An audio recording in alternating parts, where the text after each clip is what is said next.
All right, Buck, let's bring in our good buddy, Mike Mayock, joining us now. Mike, first of all, how are you doing, man? We're hanging in there. It's a different kind of world, and I'm very appreciative to, number one, have a job, and number two, to say my family's healthy. So I think you have to start right there. Yeah, we look at what's going on, Mike. I know there's no training manual for what you've been through as a young general manager when you're looking at going through a pandemic and then now what's going on in the country and what's going on in the sports world. I'm just curious who you've drawn from or who you've relied on trying to figure this thing out. I think there's a couple things, DJ. Number one, the message basically from after the combine, when we were told to go home, was, as much as most people in the football world don't like change, we've done certain things for 100 years in football. But the message I had to my scouts and continue to have is embrace change. Let's figure it out. We don't even know if our scouts are going to be allowed on the road this fall at this point. And every single day we talk about it's uncomfortable, but you got to embrace it and you got to figure out ways to get your job done. And there are no excuses. And as long as all 32 teams are under the same sets of rules, we're fine with it. Let's go. That's all that really matters to me, is the competitive equity. And the other thing is, there's some guys around the league that I trust and like, and maybe we're not playing them this year. And we get on the call and just talk. What are you doing? How you doing it? Is there a better way to figure this thing out? So a little bit of that networking also. Mike, because it's such a different training camp and preseason, abbreviated training camp, no preseason games. How are you guys trying to determine who are the best 53, 55 guys on the team when you're really not able to see them in game-like situations?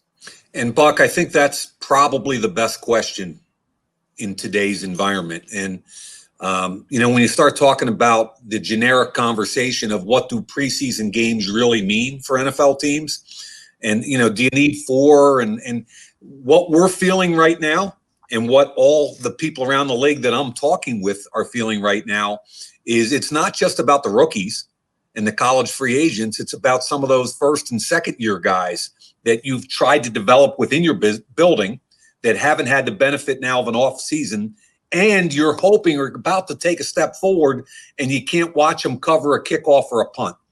And I've got this thing in my head I always call the go, no go syndrome. Some guys are go guys. When you cover a kickoff, there's a certain point where inside you're either going or you're not going.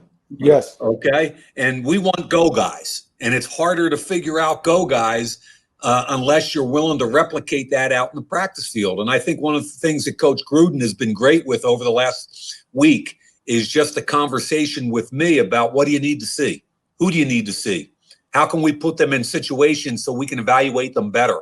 And I think John and the coaching staff have been awesome, just trying to orchestrate situations so we can evaluate.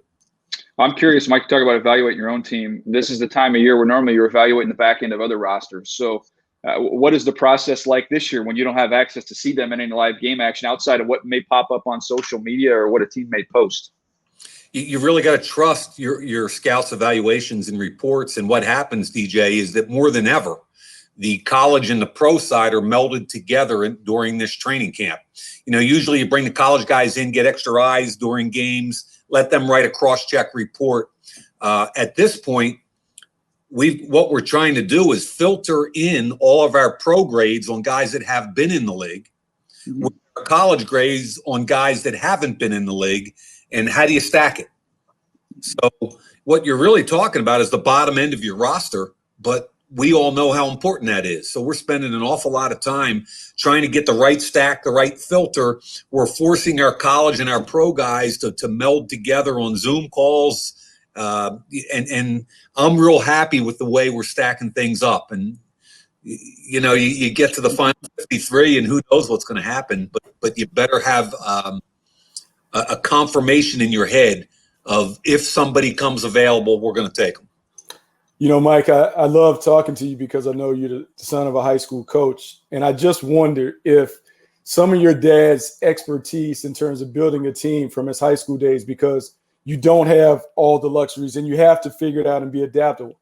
I wonder if some of those lessons that you learned from him have helped you adjust to being able to put together a team during the pandemic, which is unlike anything that we've ever seen.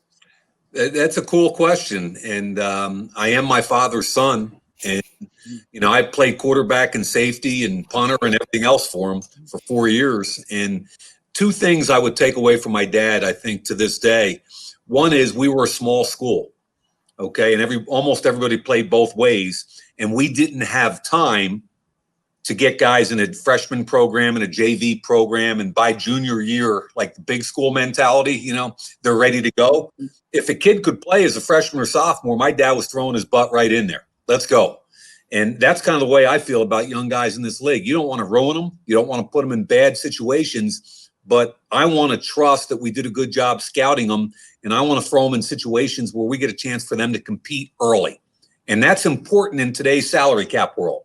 You've got to continue to churn your roster and bring young guys in you trust. That's number one. And the second thing is just what my dad has told me since I was about 25 years old. Trust your eye. You got a good eye. You followed me around everywhere, every minute of every day while you were growing up. You've watched high school, you've watched college, you watched NFL. At the end of the day, if you're going to make a mistake, make it your mistake. And I think that's really good advice.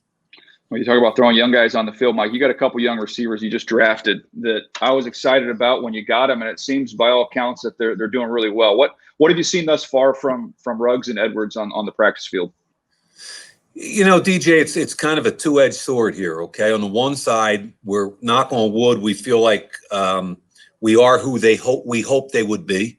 Ruggs flying around. Nick Saban told me point blank, you're not going to have a kid work harder. He comes to practice every day with a walk-on mentality, and he's tough. He's been a gunner. He's been a jammer.